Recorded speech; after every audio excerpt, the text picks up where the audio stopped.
یا ایھا الذین آمنوا ادخلوا فی السلم کافہ، اے ایمان والو اسلام میں داخل ہونا تو پورے کے پورے ہو، ادھورے نہیں۔ اور سورہ بقرہ کی آیت نمبر 85 کے اندر تو جو وعید آئی ہے، افتؤمنون ببعض الکتاب وتکفرون ببعض،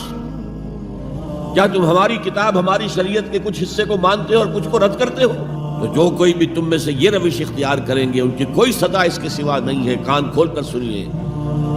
ان کی کوئی سزا اس کے سوا نہیں ہے کہ دنیا میں ذلیل و خوار کر دیے جائیں اور قیامت کے دن یردون الی اشد العذاب، شدید ترین عذاب میں جھونک دیے جائیں۔ وما اللہ بغافل عما تعملون، اللہ غافل نہیں ہے، بے خبر نہیں ہے، لا علم نہیں ہے اس سے کہ جو تم کر رہے ہو۔ تم اپنی داڑھیوں کے طول سے اللہ کو دھوکہ نہیں دے سکتے،